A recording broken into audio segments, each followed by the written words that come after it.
Good day, everyone. You are listening to All Jiu-Jitsu podcast. In this series, we're looking to explore the business side of Brazilian Jiu-Jitsu. This podcast is brought to you by alljiujitsu.com, the world's first complete business platform for BJJ professionals. And here we're talking about athletes, coaches, BJJ brands, freelancers such as BJJ photographers, event organizers, and so on. All Jiu-Jitsu provides you with access to an online marketplace where you can sell your services such as seminars and private classes, manage your calendar, communicate with your clients, or sell physical goods all in one place.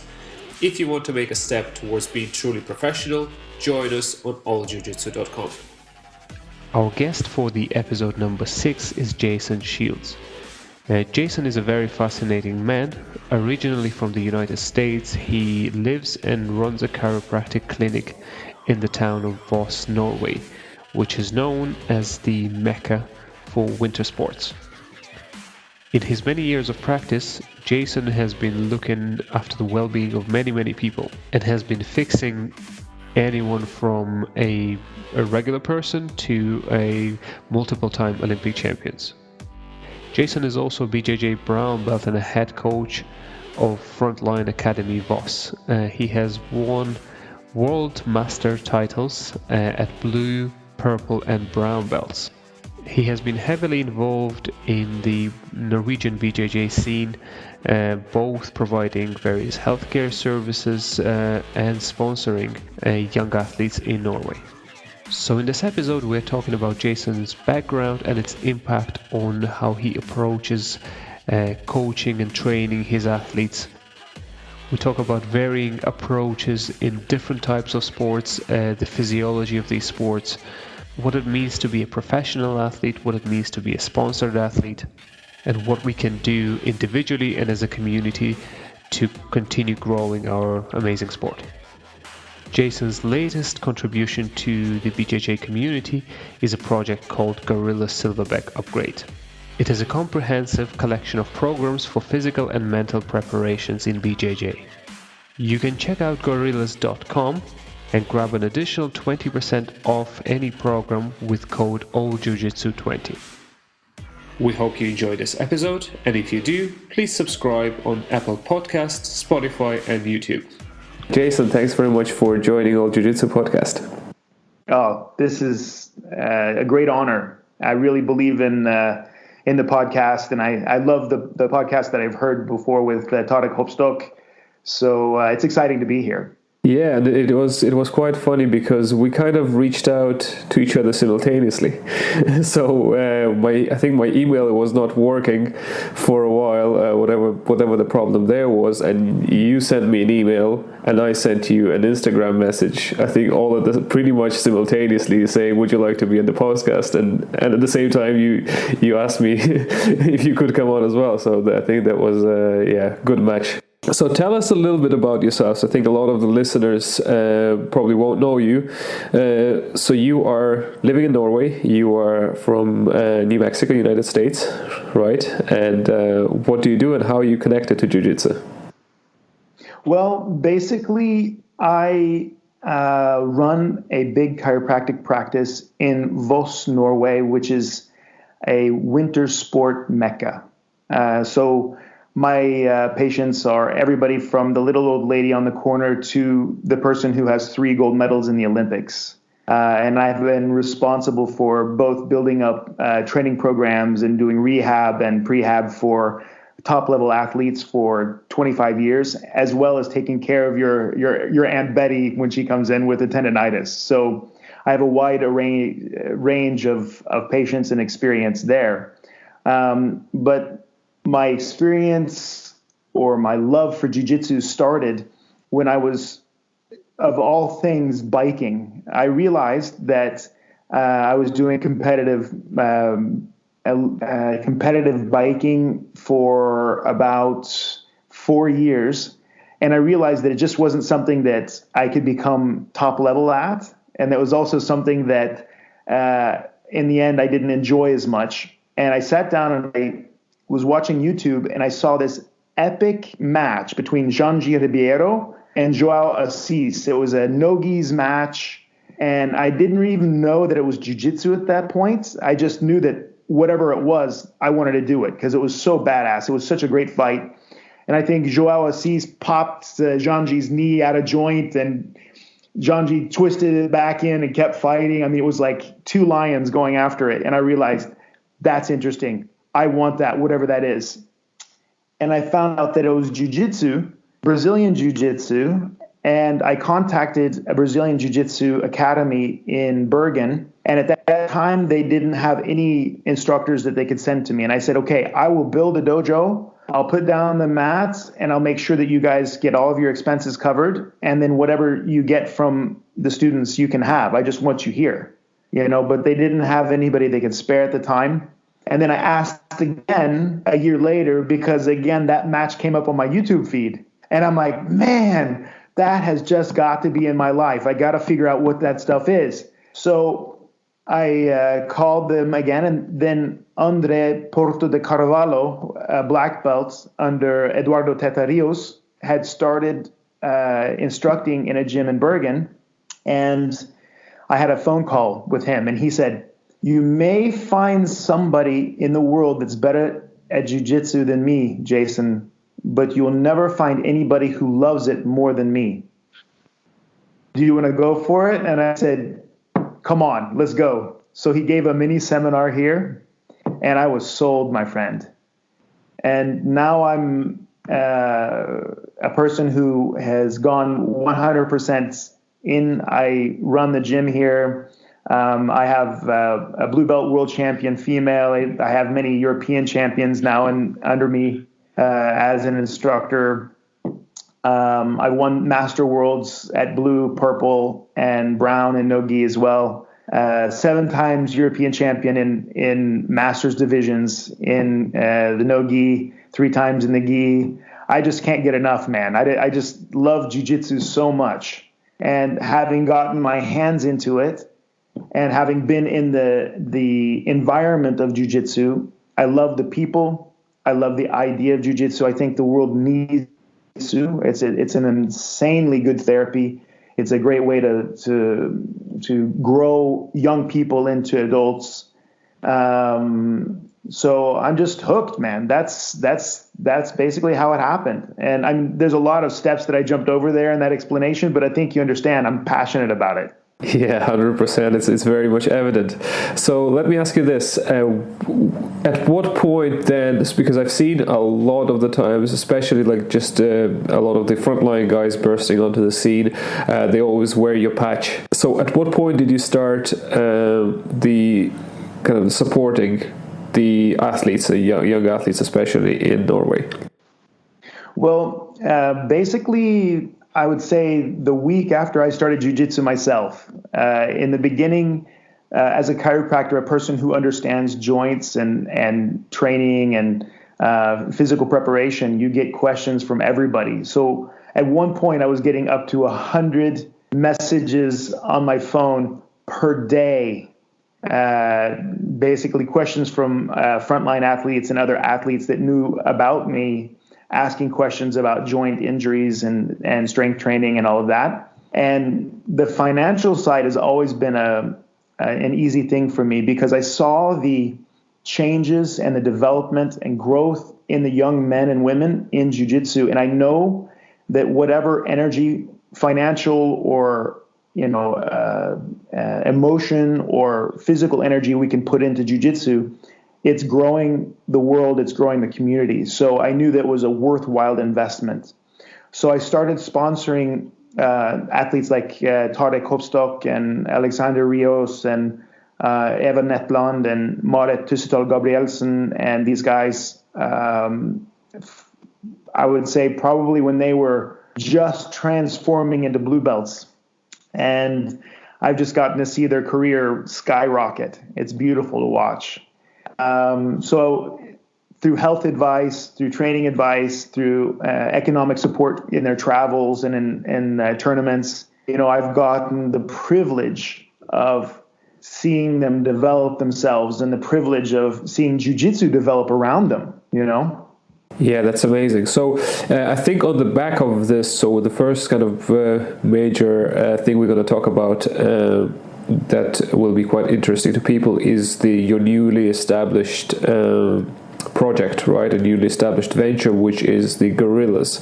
How do you properly call it? Is it Go-rillaz Upgrades or just Go-rillaz? Yeah, the Go-rillaz Silverback Upgrade, Go-rillaz.com. We will put all the addresses, email addresses, web addresses, and everything in the show notes, so people can find you.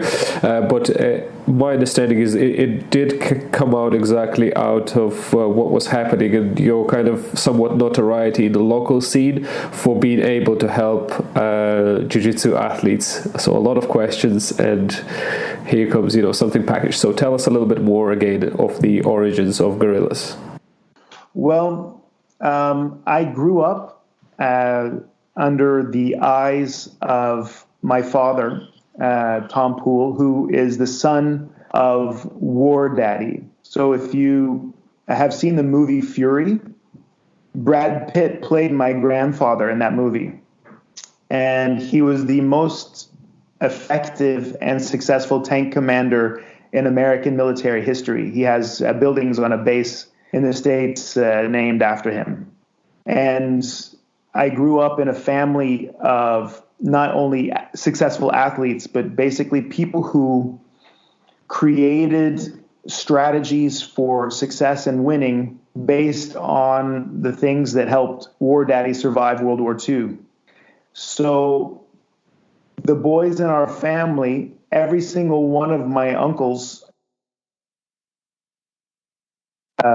professional athletics, and War Daddy, LG Poole, which is his real name, was a professional boxer. He was a bull rider.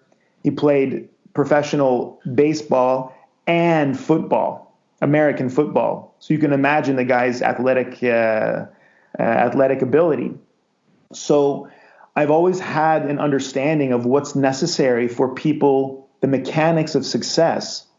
So I was taught that by my father, Tom, and I took that with me into basketball and volleyball, which I've played at university level in the States, into karate, and I trained with the national team in Norway with world champions there as well, and taken that knowledge and trying to create a program for athletes so that they can use the same mechanics that I myself have used to become master world champion at blue and purple and brown belts. I'm still a brown belt. Hopefully I'll make it. I'll survive long enough to get my black belt and move on. But I want people to understand the mechanics of that success that I've used in all these other sports and also used with my athletic clients that are gold medalists in biathlon, for example, or alpine skiing. So that's the mental side or the coaching side of competition that I wanted to share. But then there's that chiropractic and physical preparation side as well. I was getting, like I mentioned, over 100 messages a night on my mobile phone of people who had injuries and needed help prehabbing and rehabbing and preparing for competition. And I just couldn't answer them all. So I was able to sit myself down with my wife and Marit Tussedal Gabrielsen and basically conceptualize what most people are missing and what they would need in order to really prepare themselves, what I myself have used to prepare myself for jiu-jitsu.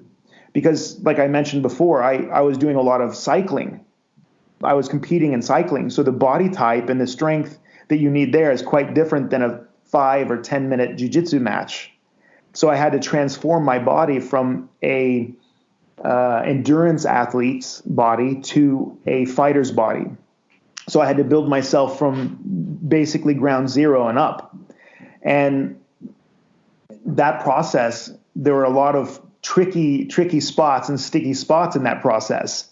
And especially if you're myself, I'm 48 years old, to be 49 this year.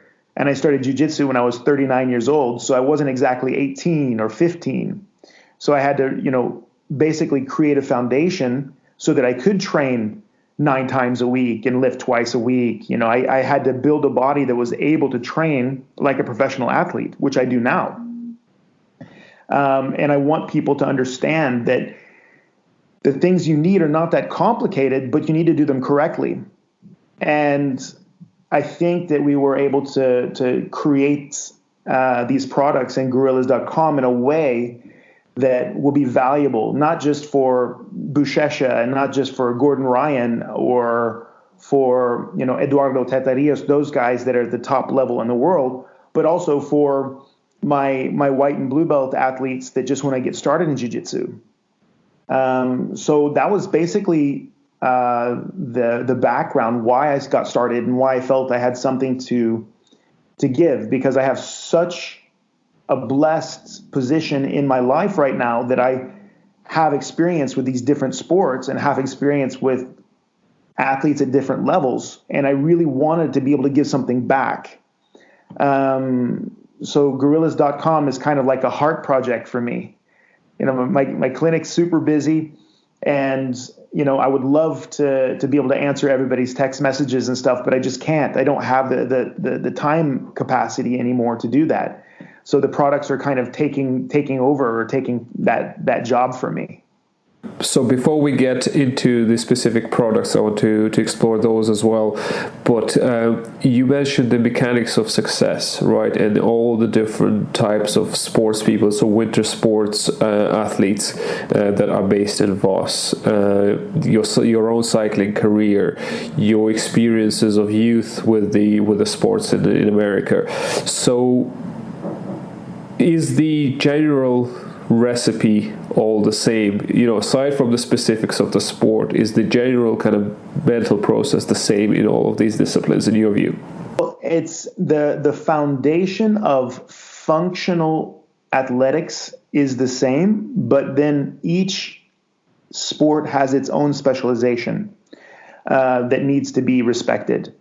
But the weird thing about each sport is that each sport has its own meta, or its own paradigm, its own way of thinking. And that kind of offsets in a good way, but also in a strange way from other sports. So, for example, in long distance skiing, they were absolutely positively terrified of lifting weights, because they were thinking that, if I get 1 kilo heavier, they're always about being as light as possible. If they gain 1 kilo, that's going to wreck them, except that if it's a functional kilo, you're fine. So with my cross-country athletes, for example, I had to really break their idea that lifting weights was dangerous and get them to lift weights and create a body that's stable and functional, to avoid the overuse injuries that ended up ending their careers. And it turned out that when they were adding that muscle mass, they're actually much faster. So, same thing with boxers. Everybody knows that boxers only do pull-ups and push-ups, or used to, right? Because they were, again, terrified of lifting. But now all the great boxers also lift. So, lifting is a part of all athletics. Even if you're an endurance athlete, it's hard to, of course, mention Lance Armstrong because he got busted for doping and all of that.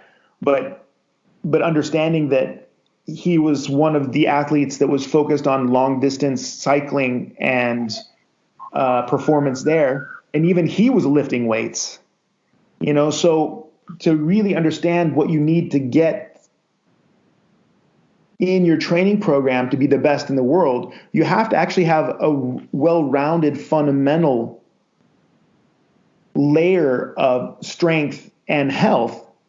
And that's something that I think that is common in every athletic endeavor, every sport. But how much of each thing you need, that varies. And where you need to put, your major emphasis, that will also vary.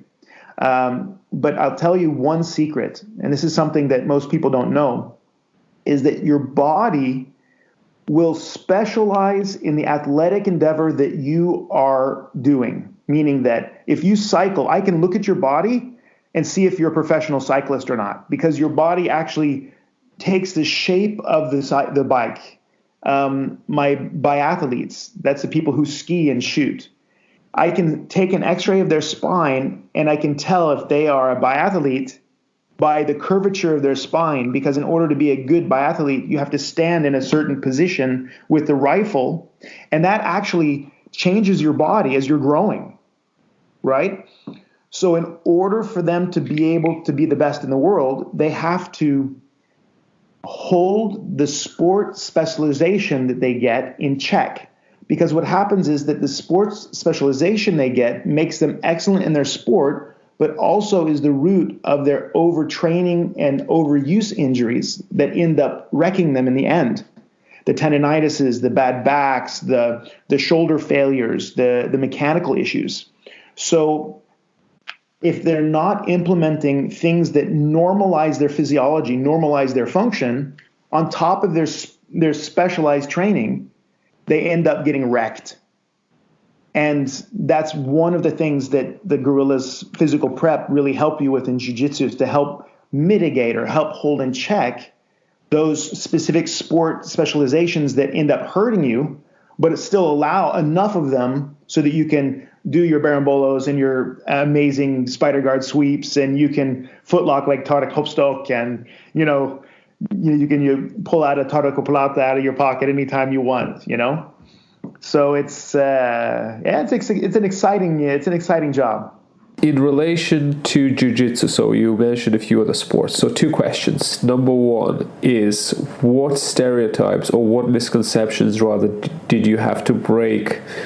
Is it also related to weightlifting, or was there any other misconception that a lot of jiu-jitsu athletes have that you had to break? And number 2, the specialization posture, if you want, in jiu-jitsu. I assume it's all kind of rounded position and curved back, adding to sitting on the couch playing video games or sitting in the office behind computer. And the straight neck and the hunched shoulders, and we kind of wobble a little bit because our feet are all messed up and knees are inflamed and low backs are a little wrecked, and we're upper body dominant. We took over 200 in-body scans, like body composition scans in Sweden, and saw that, most people in jiu-jitsu are way, way dominant from their waist and up and have very little muscle mass on their legs. And the ones that predictably had knee and low back issues, So the misconceptions in jiu-jitsu, many of these things are half-truths, so they're not 100% wrong all the time, but you can't ignore them. The first one is time on the mat. That's all you need, bro. Time on the mat. Sometimes less time on the mat's better for you than just being on the mat all the time. Time on the mat is also, train when you're tired, train when you're injured, train when you're wrecked mentally. Some people train high, Just being on the mat, though it is very, very, very important, and you need the hours doing your sport, sometimes if you have chronic inflammations, if you're too tired to do the techniques correctly, if you're not right in your body, the injuries stack up. That's one misconception that I'm working on, and that's like Tarek Hopstock was talking about with Espen and Tommy Langaker. We don't necessarily train as much as we can. We try to train as much as we should. And that's really an epic thing. Another thing is, you don't need strength to train jiu-jitsu. Jiu-jitsu is for everybody. You don't need the strength or flexibility. The technique's everything. Well, yeah, technique is it's amazing, but you have to understand that at any competitive level, or even in the gym, if you're going to roll with everybody, you're going to have that 95 kilo, 110 kilo, 135 kilo guy rolling with you and smashing you.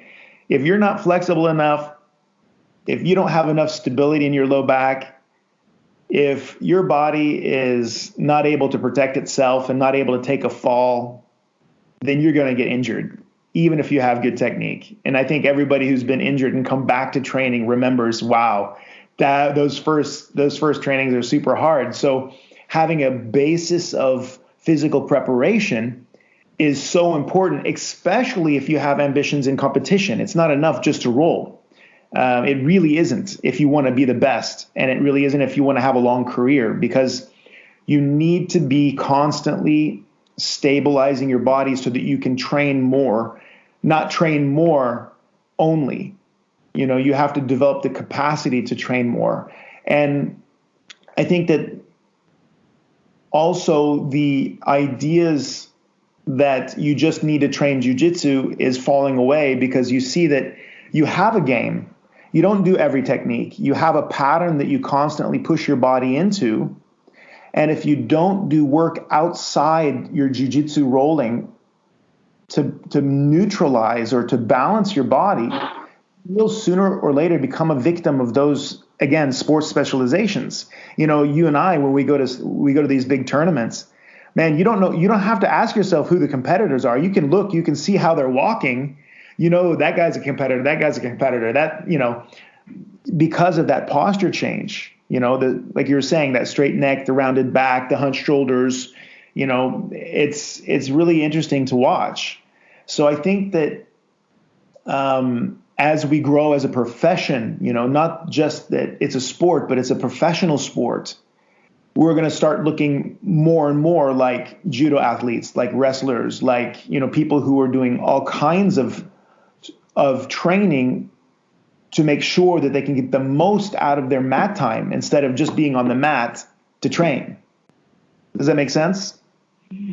Yeah, it makes a lot of sense. As I said, I would largely share similar views, and the good coaches that I work with, they also very heavy on the balancing, right? It's all about the balance. You can't just in a short term invest all of your time in a very, very specialized and focused aspect of your game, of jiu-jitsu or whatever else it is, and you will get really good at this, but that will cost you because you weren't balancing it for your overall health, because athletic performance, in my view, doesn't always coincide with health, right? Which then kind of comes to bite you again, because now your longevity is affected. So your athletic performance was elevated for a short period of time, and once that is exhausted, your body is broken and you can't continue any further. Exactly. And that's one of the things that I see more and more. The heartbreak of people who become very good in jiu-jitsu, but their body hasn't been built from the ground up, and they end up having to quit jiu-jitsu because of orthopedic injuries, knee and low back and hip injuries, and injuries that don't necessarily even come from getting submitted and not wanting to tap, just overuse injuries. And it's something that I think all of us have to start to address. The thing I promised myself when I started the Go-rillaz upgrade program was that I wanted to produce a program that not only helps people become a world champion, but also helps gyms keep their white and blue belts. I want as many people in jiu-jitsu in 10 years as we possibly can have. We lose a lot of white and blue belts because of these injuries. And we also then lose our purple and brown belts because of the overuse injuries. So if we can take those road bumps away, then we keep a lot more people in the gyms, and actually the total economy in jiu-jitsu would grow. You see, I was having this interesting conversation with the owner, one of the owners of Rios Gear, and he had an athlete, a really, really good athlete he said, "Hey man, why don't you want to sponsor me? I'm good. You got to sponsor me." And he said, "Okay, so what are you doing for the profession?" And he said, "What do you mean? What are you doing for jiu-jitsu?" And he says, "I don't understand the question. I'm competing." And he said, "Yeah, but where did you get your shirt?" And he said, "Oh, I got this one at Nike." And he said, "Yeah, what about your pants? Where'd you get your pants?" "Well, I got those at Adidas." And I, "Well, what about your shoes?" "Oh, I got those at Puma." Okay, so is there a jiu-jitsu related industry that sells shirts and pants and shoes? And he said, "Yeah." "So why aren't you putting your money in jiu-jitsu? You want jiu-jitsu industry to support you, but you're not supporting the jiu-jitsu industry by buying the products in our community." And I just thought, wow, that's so smart. That's correct. You want to get sponsored, but you don't want to invest in the actual industry that you want to get sponsored from, right? So then I was like, man, that's right. We need to keep all of these amazing people in jiu-jitsu for the joy of jiu-jitsu, but also to grow the economy in our community so that we can grow layer after layer in professionalism, layer after layer in terms of opportunities. I would love to have a guy in my gym become a world champion in jiu-jitsu and actually get paid like a world champion in golf, like a world champion in basketball or boxing or something. Why? How can we make that happen? How can we make it attractive? We have to basically grow each other in jiu-jitsu, right? And that starts with keeping those white and blue belts in the gyms. Making sure that we don't have that fallout rate that we have now. Yeah, that's very interesting, because as an academy owner, I encounter a lot of these issues where guys are starting out. Then again, they're not built from the ground up, and sometimes push a little bit too hard and very, very quickly get discouraged because of the injuries. But also what I found is having somebody in the industry of healthcare for jiu-jitsu athletes who trains, who understands how addicted we are to this sport, how important it is in our lives. It really helps, because one of the recent cases I had is somebody emailed me saying they had some form of an injury like from a while back, and when they, just being on the cautious side, which is the right thing to do, they went to their physiotherapist who had no idea what jiu-jitsu is, how jiu-jitsu works, or anything. They told them, no, you can't train. Simple as that, because there's another person involved, and you can't control what the other person does, so that increases the risk, and therefore you should not train jiu-jitsu. And they, from being really, really excited to come into jiu-jitsu training, they went, sorry, I can't do this because my physio advised it otherwise. Whereas if somebody like you would probably respond, given the fact that you want to do jiu-jitsu, here's what you do, rather than, no, don't train jiu-jitsu. So I think this is really important that we have that connection and the understanding of the sport and what it actually means for people, and then find the ways of working with the injuries, rehabbing them while still doing the sport. Exactly, and that's it, because you want to keep people involved, and that's an advice could sound like, hey man, train with lighter people and play top, don't play bottom, or play bottom, don't play top for a while, or avoid these guard positions instead of using this. Don't invert for a while. Like you can give people specific ideas around their drilling that can help. And also the rehab, like you're saying, the specific understanding for what jiu-jitsu costs the body if you do it in a specialized way, meaning if you have your game that you're always pushing your body into, how you can even that out. Those kind of therapists are needed. We need more people with that understanding. But that's coming. As soon as our industry is growing, we're going to see that those opportunities for athletes and normal people are going to open up, because we're going to be attracting the doctors and the lawyers and the chiropractors and the physical therapists, and we'll get more people. Like Lachlan Giles, he has a PhD in physical therapy, right? He won, was it silver or bronze in the ADCC? Bronze medal, yeah. Yeah, man, that's impressive in the open weight. That's impressive, And of course, he's going to be a heel hook guy with the PhD in the knee, right?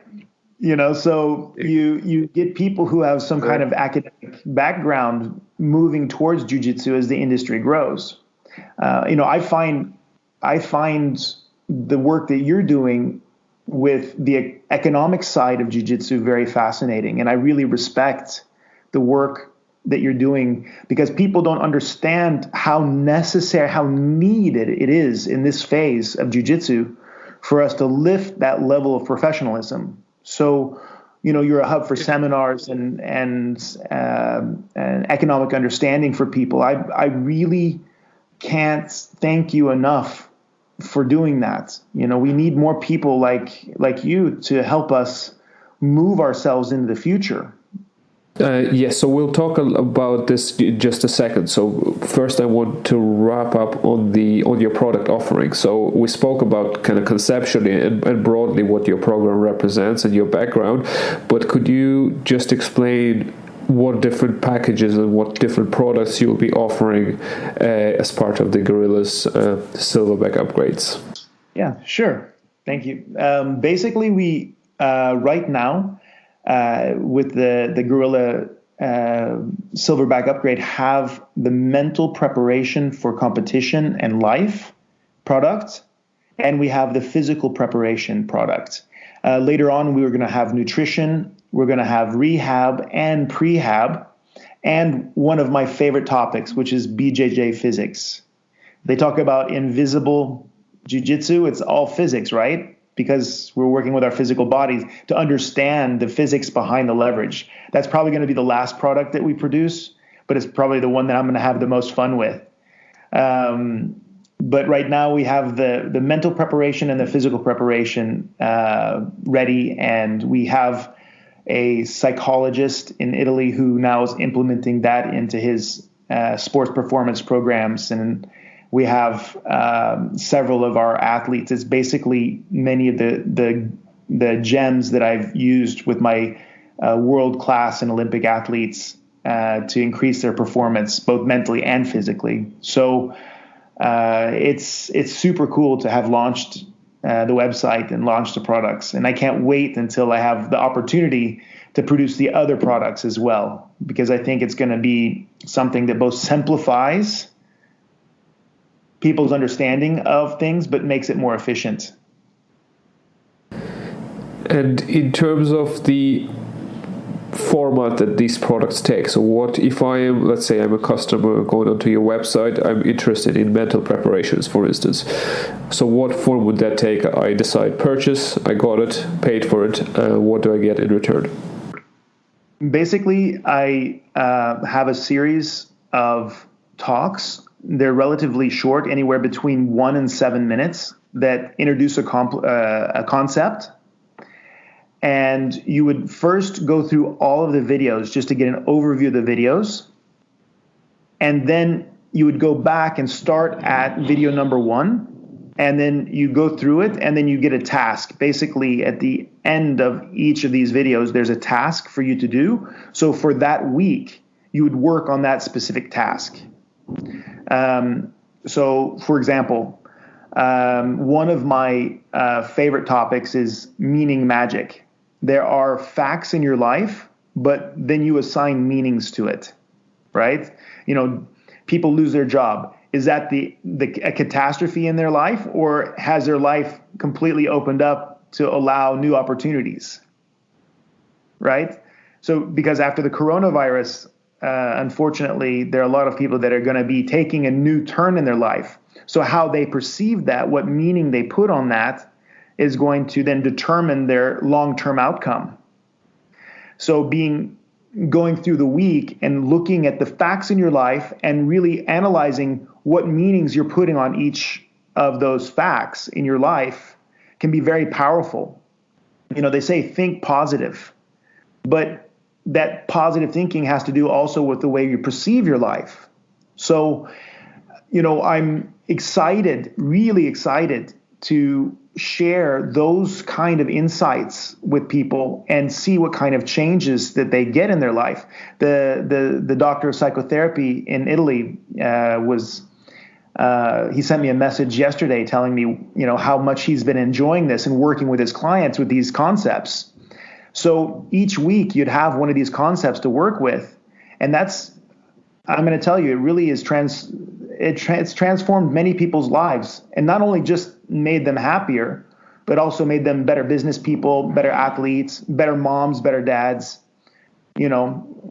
So that's how the mental preparation would work. We have a few meditations in there as well. Samurai meditation, I think, is the one that really is used the most by the people who have bought the product.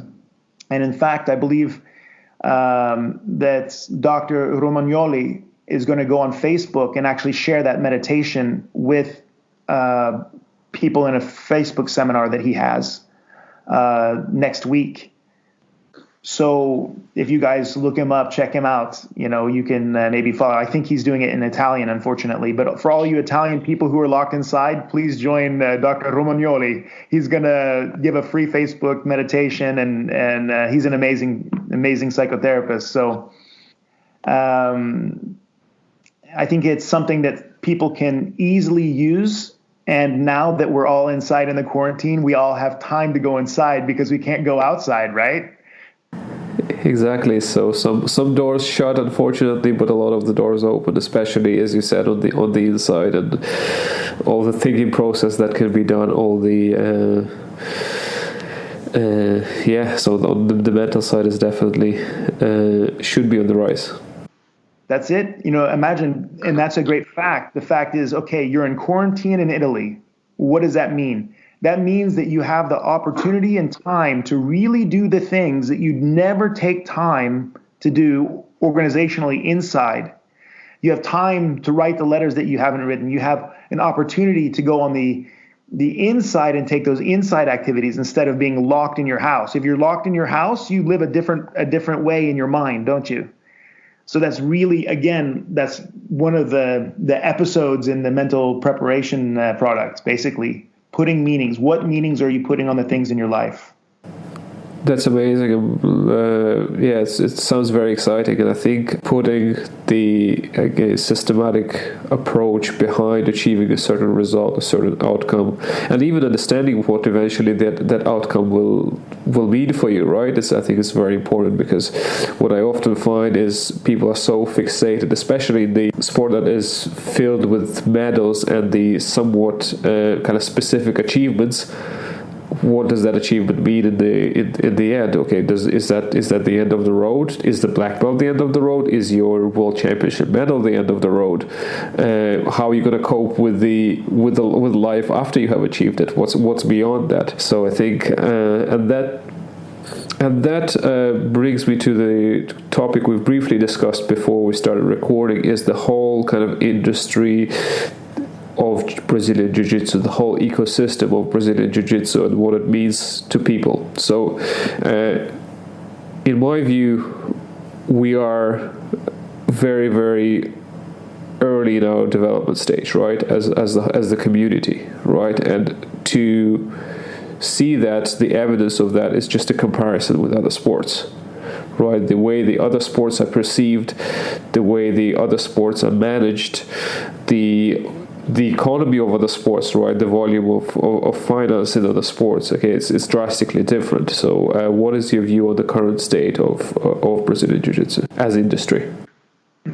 Well, to start with, it's definitely a young sport. It's a young methodology. It's a young community, and it's professionalizing, and it's through people like yourself who are helping take Jiu-Jitsu to another level, to show the direction and the path that we need to take in order to be more powerful as a community, and pull in the big sponsors that will provide the young people in Jiu-Jitsu for that lifestyle, that economy that we need in order to take it to a whole nother level.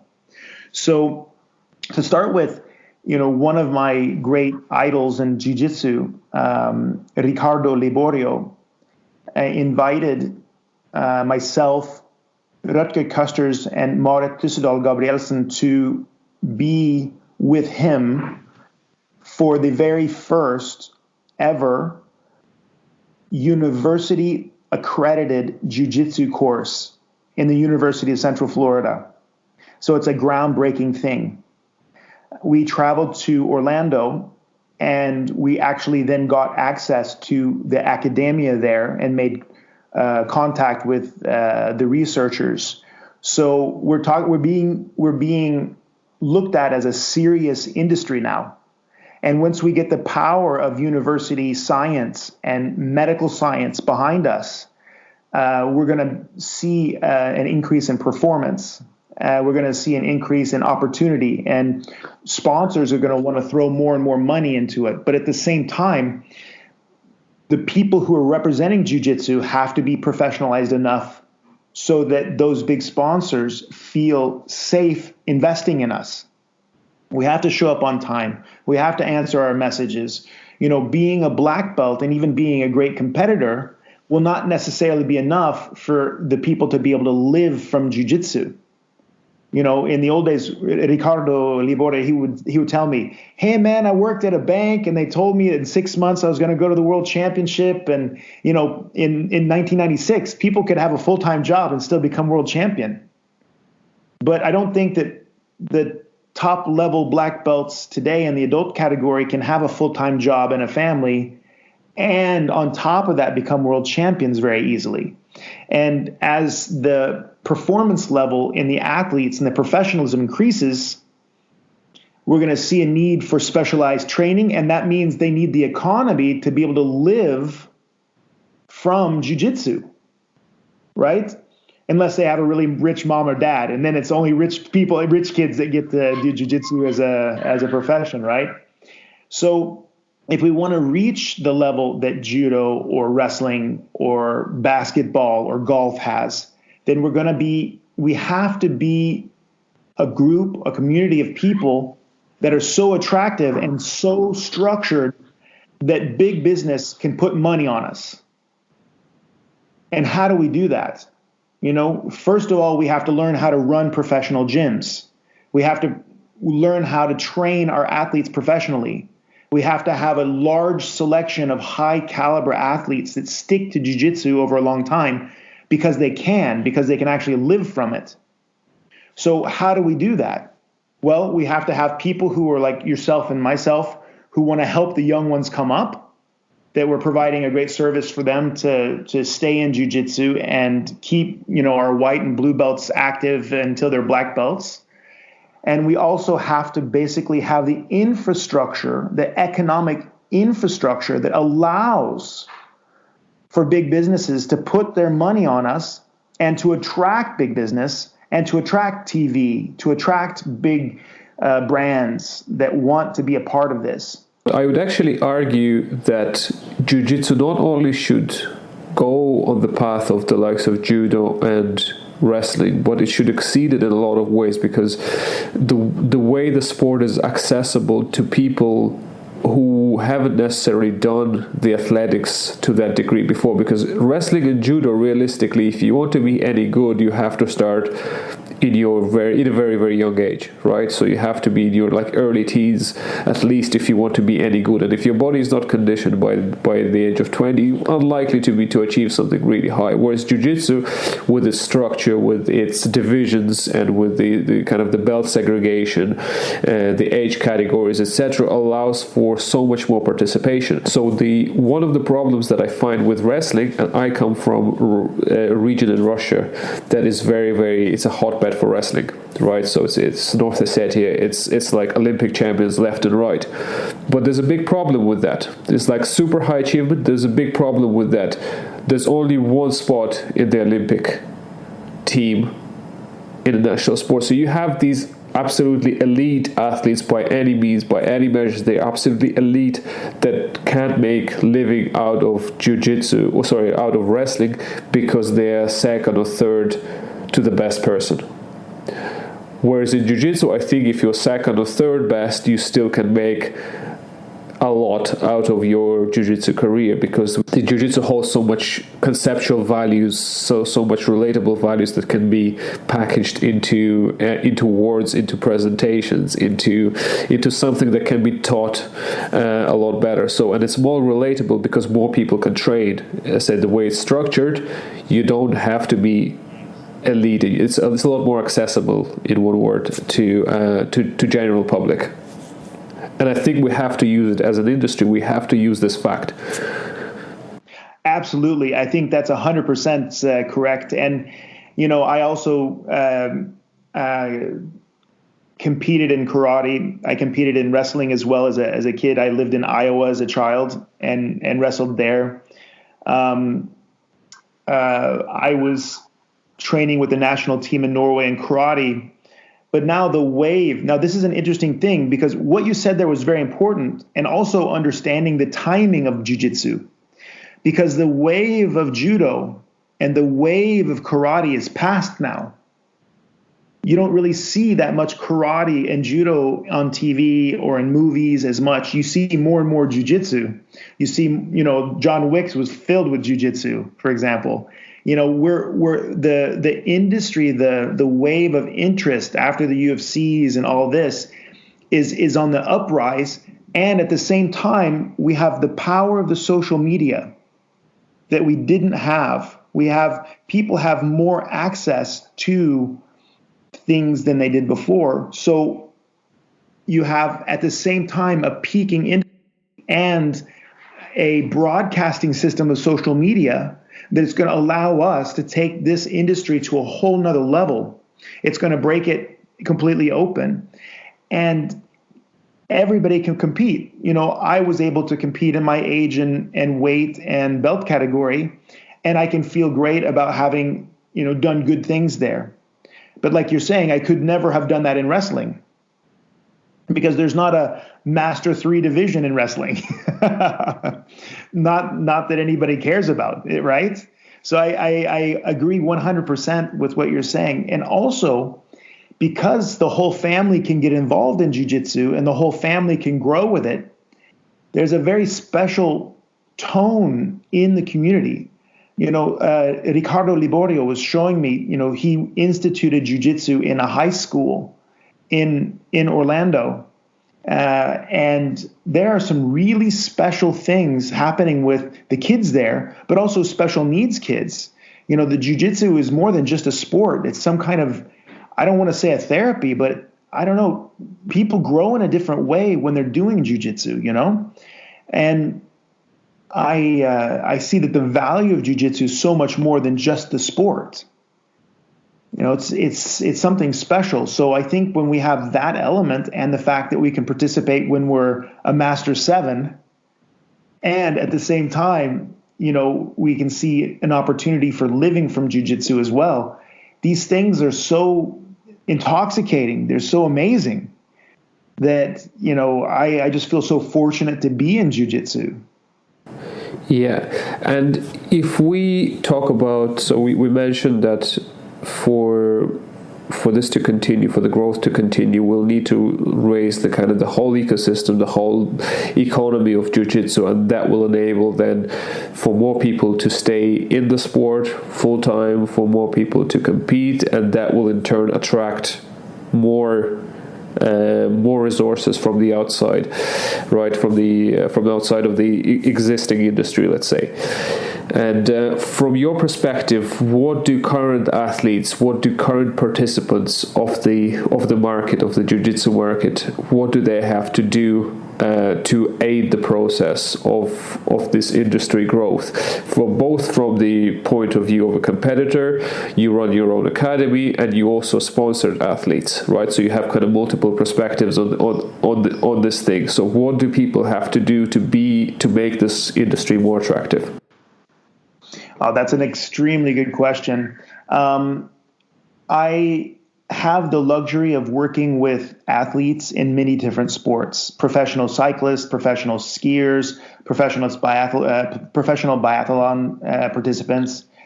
And it's very interesting because the art and the science of being a sponsored athlete it's a profession in itself. So if you're an athlete, there's two big messages that I have for you. The first one is you have to realize that you are a representative of that company. When they sponsor you, you then become a representative of their products, of their anima, their soul, their communication to the public. So that means that your Instagram has to reflect something that's in alignment with their values, right? So if I'm a healthcare professional and you want me to sponsor you, but on your Instagram it's all parties and alcohol and crazy stuff, maybe that's not the image that I want associated to my clinic, for example. If I'm Adidas, I want you to have Adidas products on your Instagram, for example. The whole idea of representing a person or a product or a company in a way that serves them is super important. And I think that education on how to be a sponsored athlete, one of my skiers is sponsored by Atomic. And at the end of the year, they say, okay, thank you very much for being a sponsored athlete. What have you done for us this year? List your merits, list the TV time, and we want references. And he has to actually write down all of the hits that brand got on TV, all the hits he got on the newspapers, that he was able to show the logo. And then they evaluate how much that total package was worth for the company. And then they offer him a larger sum or a lesser sum the next year, or cut him. And that's completely outside of winning the medals. So the first thing is that we need to learn how to actually represent the people who are sponsoring us. That's my first message to the athletes. Talk to your sponsors, talk to people you want to sponsor, and say, what do you need from me in order for the sponsorship money you give me to be worth it? And that may change from sponsor to sponsor, and don't be shy about asking. The other side of it is this. If you want people to sponsor you, then you should also be giving love and buying the products that are available in the jiu-jitsu industry. If we grow the industry as a community, the industry will have more money to sponsor athletes, which will make all of our dreams come true. I want a jiu-jitsu athlete to be more famous than Tiger Woods. That's my dream. My dream is that the kids that are coming up in my dojo that are amazing athletes can live from jiu-jitsu. But the economic side of this is just as important as the professionalization of the training. So that's why I'm so grateful to people like yourself who are creating seminar hubs and that are creating the infrastructure, because this is where our sports and our notoriety dreams come true. We have to have the excellence in the sport, but also the infrastructure and logistics, and that's economy. Yeah, I think a lot of it will also be education, right? How to be professional. You mentioned it in relation to relationships with the sponsors that already participate in the industry, but I'm also thinking about people who currently have no idea what jiu-jitsu is. How do you attract those people, right? So how do you carry yourself? How do you represent, firstly, jiu-jitsu as an art, as a sport, for somebody who is not familiar with it? And then represent yourself. So if you give a bad impression of what jiu-jitsu represents, okay, nobody will even want to look at the individual athletes and consider them for something. So that's kind of my goal, is to give that aura of professionalism and aura of something that is prestige in a way to do, rather than something that is on the outskirts of the sports. Exactly. And every moment of work that you put into it, you're growing the industry. That's really a powerful thing that you're doing, because without that work, nothing else is achievable. There's going to be a cap even on how much jiu-jitsu athletically can grow if we don't have that economic infrastructure. Because like I was mentioning before, in order for us to really squeeze the last percentages out of our sport, to get the best people in the world to participate, to really raise that level of competition, we have to have people who can afford to be professional athletes. And you can't afford, we're not big enough to be a national sport getting national support from the government. Jiu-jitsu is not even a registered sport, official sport in Norway. So we don't even get money from the wrestling or the martial arts associations here.